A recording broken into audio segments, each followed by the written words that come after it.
목요일 묵상의 시간입니다. 정죄감은 사람을 죽이지만 성령의 영감은 사람을 살린다. 정죄감은 사람을 죽이지만 성령의 영감은 사람을 살린다. 자, 이런 제목으로 또 오늘 묵상 함께 나누겠습니다.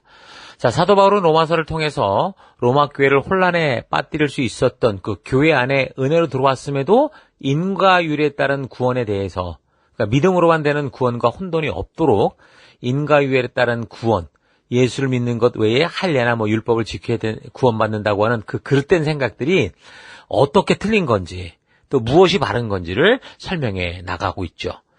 왜 로마로 이런 내용의 편지를 적게 되었을까를 좀 생각해 보면, 우리가 로마로 가는 그 편지의 목적과 사도 바울이 전하고자 했던 그 의도를 파악해서 보다도 그 로마서를 이해하기에 그렇게 되면 좋을 텐데, 그래서 이런 각도에서 로마서를 살펴보는 분들이 말하는 것을 들어보면, 로마서의 내용을 통해 차분히 살펴볼 때 로마서의 첫 부분은 이제 충분히 교리적이지만 그 저작 의도는 다분히 좀 선교적이다라고 봅니다.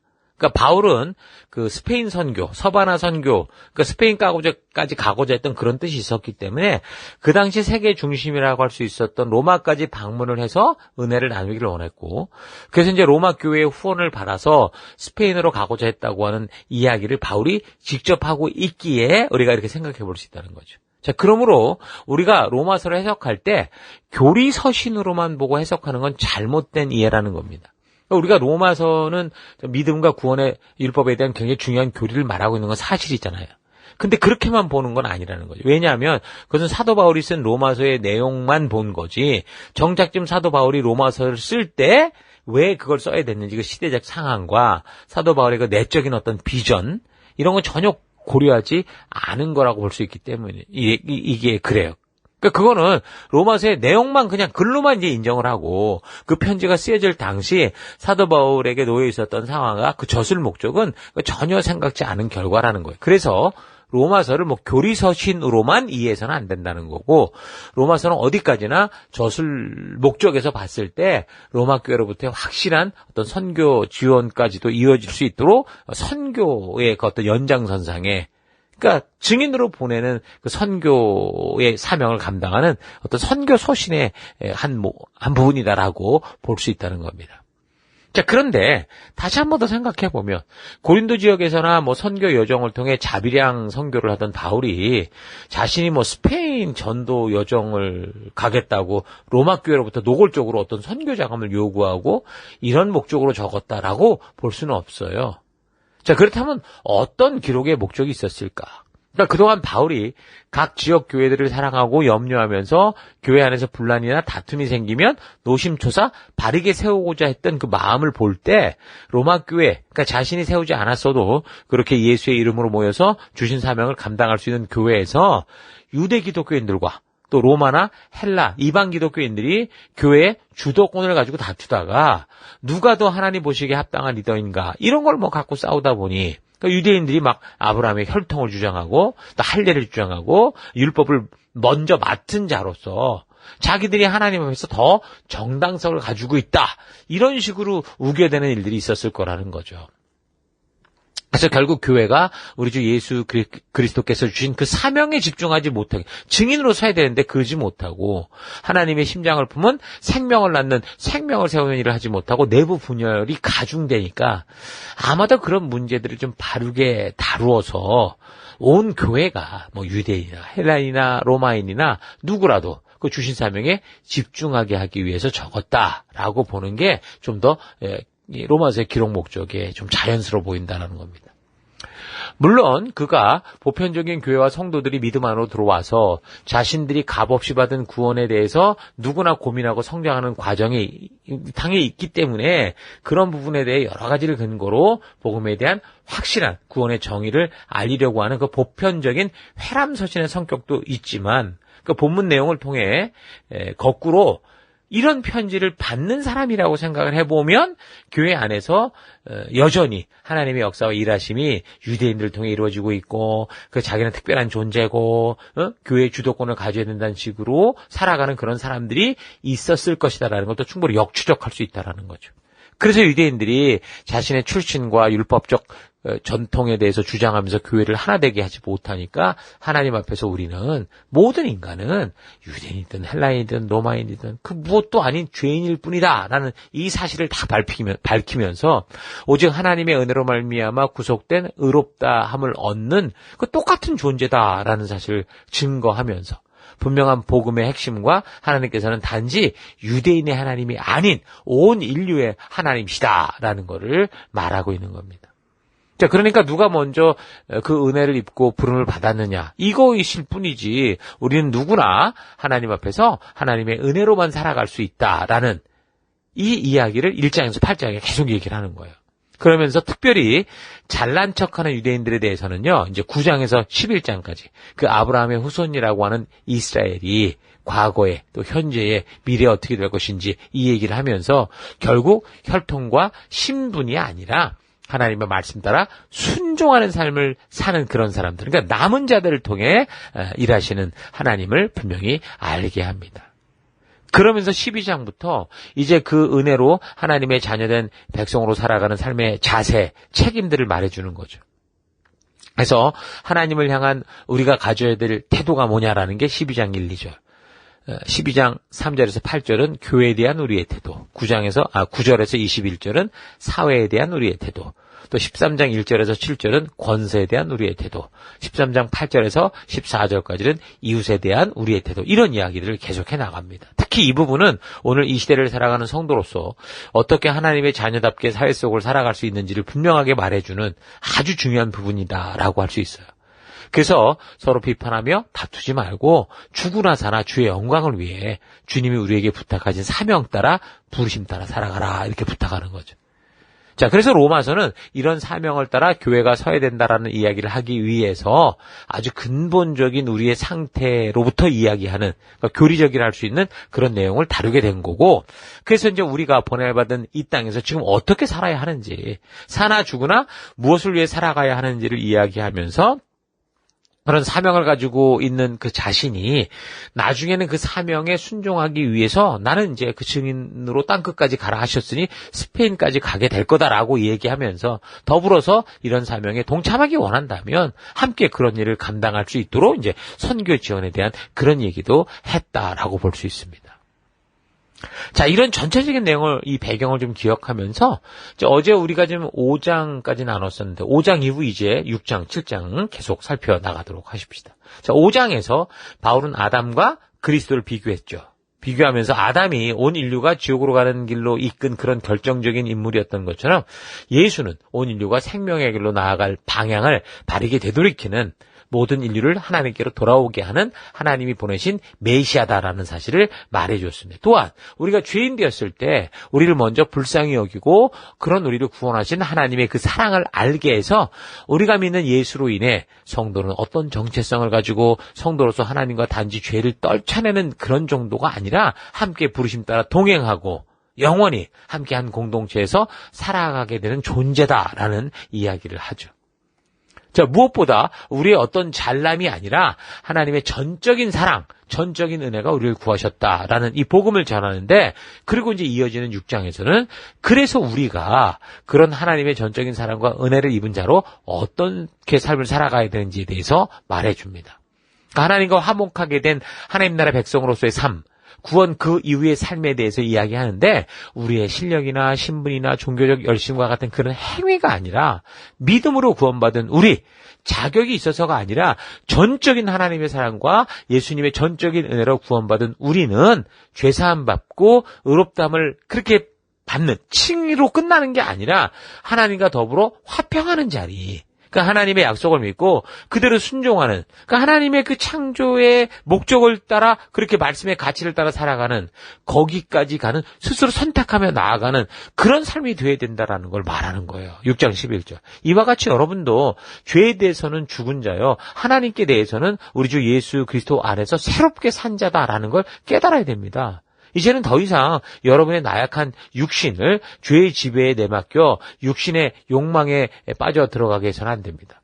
여러분은 육신의 한 부분이라도 죄에 내맡겨 악의 도구가 되게 하지 말고 죽은 자 가운데서 살아난 자처럼 여러분을 전부 하나님께 드려 의로운 일에 쓰일 도구가 되게 해야 됩니다.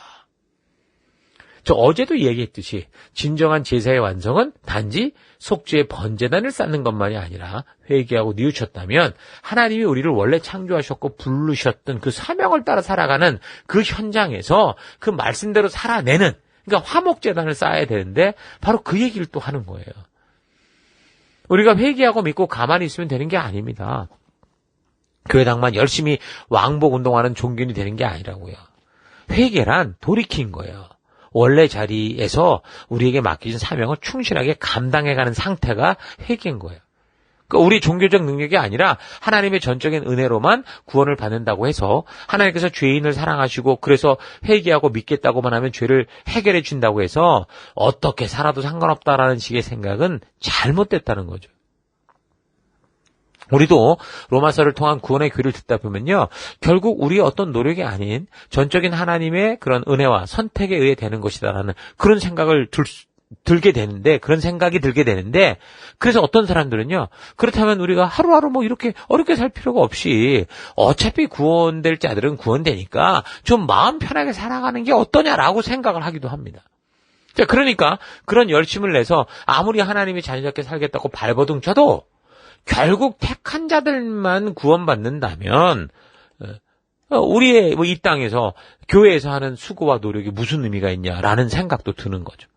소위 예정설 교리에 이제 잘못 빠져서 은근히 대충 살거나 혹시나 택함 받지 못한 삶일까 싶어서 오히려 더 종교 율법적으로 얽매여 살아가게 되는 그런 부작용들이 막 생기는 거예요. 막 대충 살아버리거나 뭐 이래도 흥 저래도 흥, 뭐 운명론처럼 살아가는 거죠. 자, 그러니까 교회에서 사명을 감당하면서도 그런 사람들의 마음에는요, 이렇게 하지 않으면 안 된다라고 하는 왠지 막 그 죄책감, 정죄감에 시달리게 돼서 뭐 이게 정말 진정한 자유함으로 죽게 다가가는 게 아니라 종교적 굴레에 매여서 더 열심을 내는 그런 걸 볼 수 있어요. 그래서 바울은 6장을 통해 그런 죄 때문에 예수님이 죽으셨고 우리도 더불어 죽은 것이나 마찬가지인데 또다시 그런 종교 율법적인 죄 가운데 살아갈 수 있겠냐 이렇게 말하는 거예요. 그래서 우리는 죄에 대해 죽은 사람이고 하나님의 자녀로 새롭게 산 사람이다. 새롭게 산 사람처럼 살아가라 얘기를 하는 거예요. 이제 더 이상 율법 아래 있지 않고 은혜 아래 있다라고 해서 이 과거의 율법을 따라 살아가던 그런 삶, 지금 유대인들이 살아내는 그런 율법적 삶보다 못한 삶을 살아서는 안 된다는 거예요. 그래서 하나님이 주신 자유의지를 가지고 다시 죄에 복종하고 뭐 종교적 죄책감, 정죄감에 빠져 살지 말고 의로운 자답게 하나님의 말씀대로 살 것을 결단하고 그 뜻을 따라 살아가는 게 참된 성도다라고 말하죠. 6장 14절. 죄가 다시 여러분의 주인이 될 수 없습니다. 이제 여러분은 율법의 속박을 받으며 사는 죄의 노예가 아닙니다. 여러분은 하나님의 은혜로 자유로운 몸이 되었기 때문입니다. 그러면 이제 구원이 율법을 지킴으로써 얻어지는 것이 아니라 하나님의 은혜로 얻어지는 것이라 해서 우리가 자꾸 죄를 지어도 상관없다는 말이겠습니까? 절대 그렇지 않습니다. 사람은 누구나 자신이 섬길 주인을 스스로 선택할 수 있습니다. 가령 여러분은 죄를 주인으로 섬겨 죽음을 부를 수도 있고 순종의 종이 되어 의에 이를 수도 있습니다. 여러분 스스로가 자신을 바치는 바로 그 대상이 그 여러분의 주인이고 여러분은 그의 노예가 되는 겁니다. 6장 22절. 그러나 지금 여러분은 죄의 세력에서 해방되어 하나님의 종이 되었습니다. 그리고 하나님께서 베푸시는 은혜로 거룩해지고 영원한 생명을 얻게 된 겁니다. 6장 23절. 그래서 죄의 값은 죽음뿐입니다. 그러나 하나님께서 값없이 주시는 선물은 우리 주 예수 그리스도와 함께 사는 영원한 생명입니다. 아멘. 이렇게 얘기를 하죠. 그러니까 우리가 믿음으로 하나님의 자녀가 되었고 또한 우리가 믿음으로 우리에게 주어진 삶을 살아간다고 해서 모든 것을 하나님이 계획했고 예정한 대로 될 거다라고 생각하면서 뭐 그저 기도만 하면 하나님이 다 그 뜻대로 이루어갈 것이다. 이 기대만 하고 있는 것이 이게 참된 믿음이 아니에요. 이거 완전히 운명론이라고 하는 미신일 뿐이라는 거예요. 그래서 우리가 이제는 하나님의 부름받은 성도답게 각자가 속한 삶의 현장에서 열방의 제사장이요 거룩한 나라요 하나님의 소유된 백성답게 살아가야 한다라는 거죠. 그러니까 결국 말씀의 가치대로 순종하며 행하는 삶이 믿음의 삶이다. 성도의 삶이다. 새 언약 백성이다라고 말하는 거예요. 그런데 사람 안에는 본능적인 욕구와 자기 스스로 행하는 자유유지의 능력이 있기 때문에 이 본능적 욕구를 과하게 누리고자 하는 그 자기 욕심을 따라가고자 하는 성향이 인간에게 있는 이 사실을 7장에서 또 얘기를 해요. 우리는 소위 이것을 원죄라고 해서 근본적으로 날 때부터 오염되어 태어나는 죄성. 그러니까 하나님의 뜻이 아니라 하나님이 주신 자유의지를 가지고 자기 만족, 자기 욕심대로 살고자 하는 거. 그게 이제 인류 최초의 사람이었던 아담과 하와에게서부터 확인된 죄의 성질인데 바로 그런 성향. 하나님의 뜻을 의심하고 자기 생각대로 살려고 하는 본능이 구원받은 우리 안에도 여전히 있다라는 걸 말해줘요. 그래서 인간들은 이런 마음을 가지고 태어나기 때문에 이를테면 사과가 달렸기 때문에 사과나무인지 아니면 사과나무이기 때문에 사과가 달리는 것인가 하는 이런 문제인데 바울이 말하는 건 사과나무이기 때문에 사과라는 열매가 맺힌다라고 말하는 거예요. 그래서 예수님께서도 가시나무에서 포도를 또는 엉겅퀴에서 무화과를 따겠냐라고 하시면서 열매를 보고 어떤 나무인지를 알 수 있다라고 말씀하셨죠. 그러니까 마찬가지로 사람이 죄를 짓는다는 거는 죄를 지었기 때문에 죄인 된 게 아니고요. 죄인이기 때문에 그런 죄가 나온다는 거예요. 세상법에서는 훔치기 전에는 훔치려고 생각한 건 죄가 아니잖아요. 또는 훔쳐도 들키지 않으면 죄가 아닌 것처럼 되지만 훔치다가 딱 붙잡히면 현행범으로 죄인이 되죠. 그러나 성경은 그렇게 말하지 않아요. 훔쳤기 때문에 죄를 졌기 때문에 죄인이 된 게 아니고 죄인이기 때문에 훔친다는 거야. 예수님도 말씀하셨죠. 미워하는 자마다 살인한 자다 이렇게 말하는 것과 똑같은 거죠. 이런 확실한 증거로서 환경과 상황이 아무리 청정하고 무죄한 곳이었던 그 에덴 동산 거기서도 이런 일이 벌어졌잖아요. 또한 이제 자라가는 어린아이들을 봐도 누가 가르쳐주지 않았어도 자기가 하고 싶은 마음 때문에 막 욕심부리고 죄악된 것을 행하는 걸 보죠. 인간은 자유의지를 가졌고 그래서 자기 마음대로 선택할 수 있는 존재인데 그 자유의지를 하나님의 말씀으로 조절하려고 하지 않으면 자기 욕심대로 자기 생각대로 살고자 하는 그런 죄악의 욕정에 빠질 수밖에 없다라는 거죠.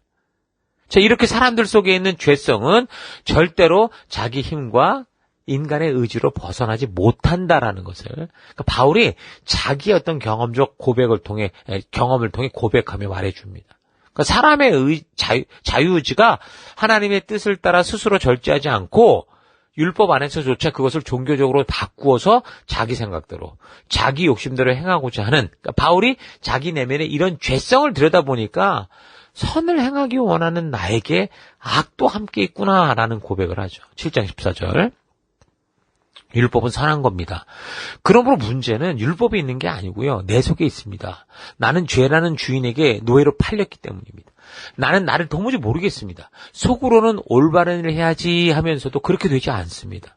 그러고는 내가 원하지 않는 짓, 내가 미워하는 짓만 저지르고 있습니다.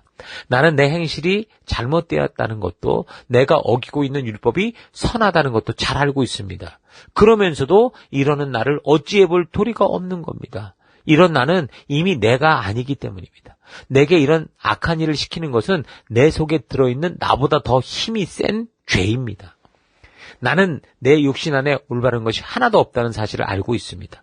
아무리 몸부림쳐도 나는 나에게 올바른 일을 하게 할 수 없습니다. 나는 그렇게 하고 싶어도 되지가 않습니다. 자, 그러니까 뭐라는 거예요? 기능이 없는 게 아니라 말씀을 따라 통제되지 않으려는 자유의지, 자기 욕심이 강하다라는 거를 말해주는 거죠. 7장 19절. 선한 일을 하고 싶어도 되지 않고 악한 일을 하지 않으려고 애를 써도 되지 않습니다.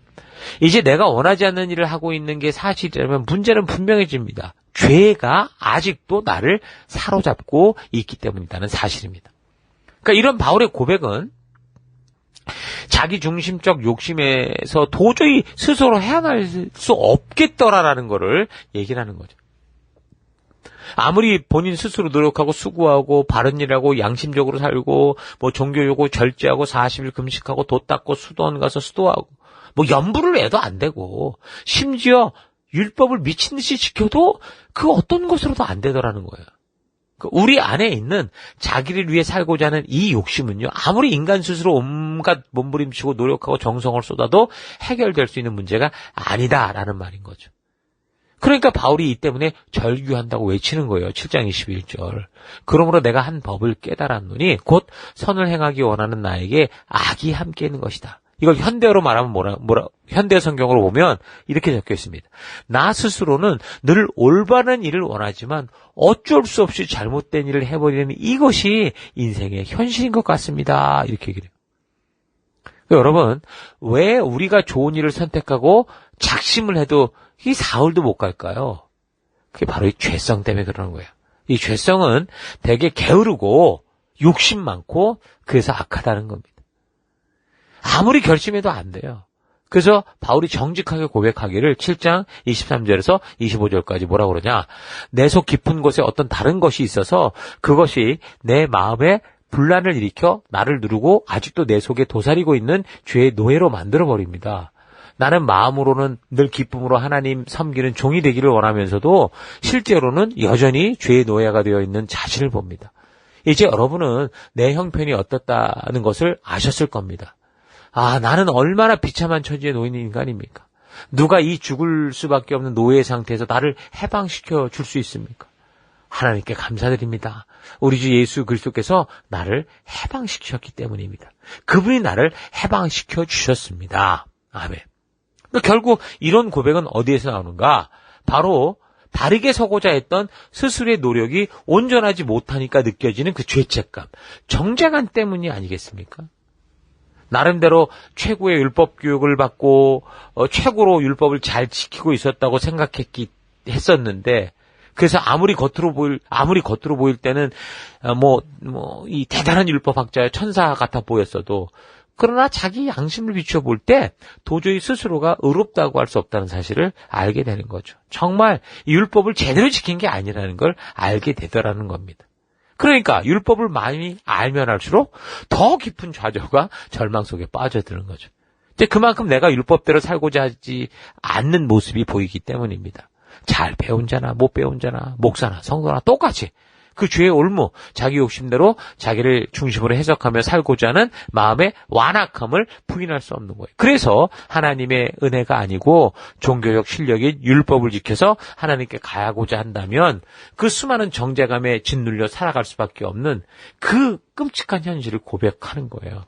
그래서 예수님의 십자가가 아니고서는 도저히 이런 정죄감과 율법적 완벽주의에서 벗어날 길이 없다라는 사실을 말해주는 거죠.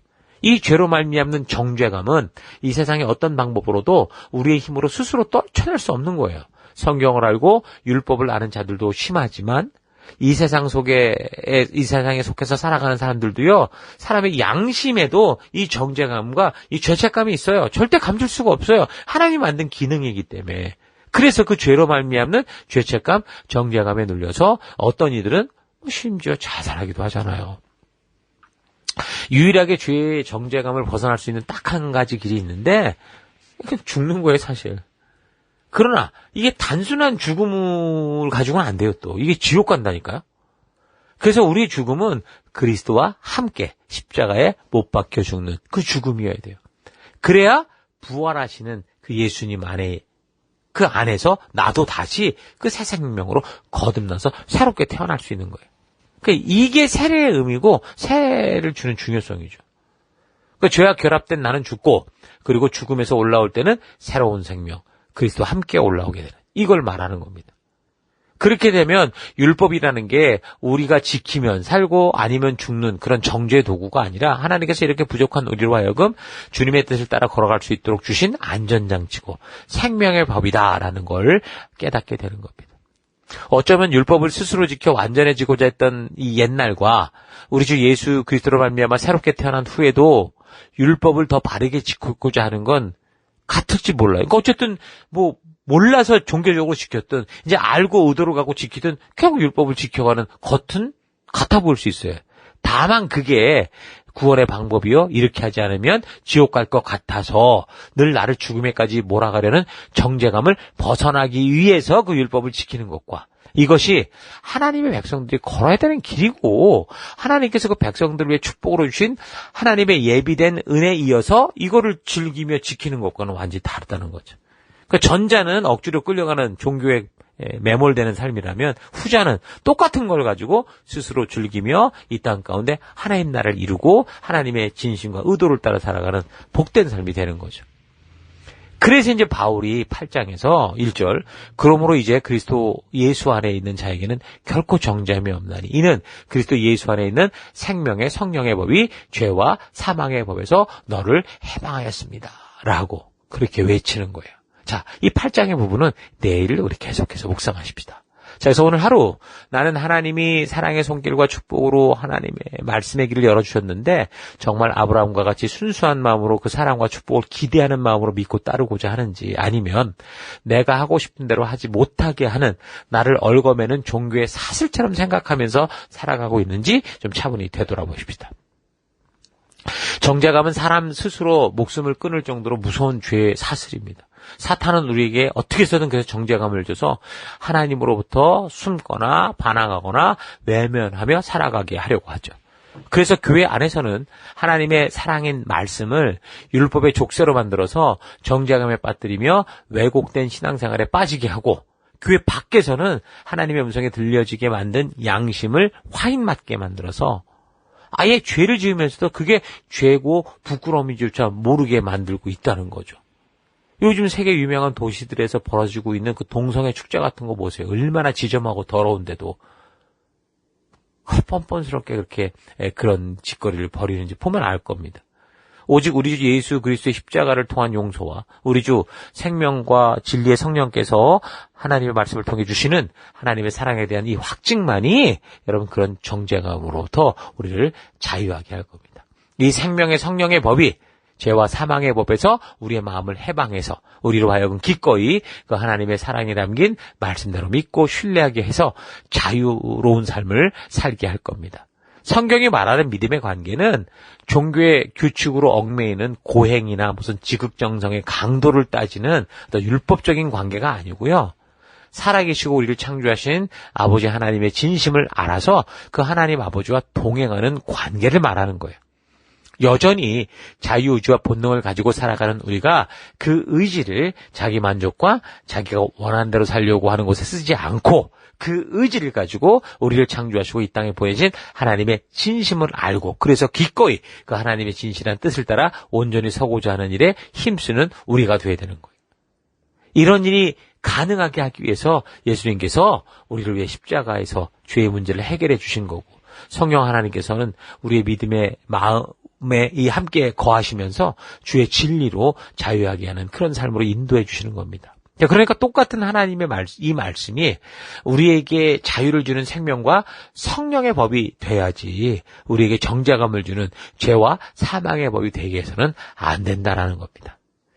자, 그래서 내가 오늘 선 곳 어느 곳이든 우리 하나님 주신 이 말씀, 이 진리가 여러분을 참된 자유자가 되게 해서 기꺼이 내가 선 그곳에서 기쁨과 감사로 주의 길을 걷는 백성들 수 있기를 주의 이름으로 축원합니다. 오늘 하루도 힘내십시오. 잠시 기도하겠습니다. 하나님 우리를 창조하실 때 기뻐하셨던 그 하나님의 진심을 의심하지 않고 기쁨으로 신뢰하지 못하고 마치 에덴 동산에서 뱀의 유혹을 따라 자기 욕심대로 살아가기를 선택했던 하와나 아담과 같이 내 욕심과 만족을 위해 내가 가고 싶은 길을 선택하며 살아왔던 것 회개합니다.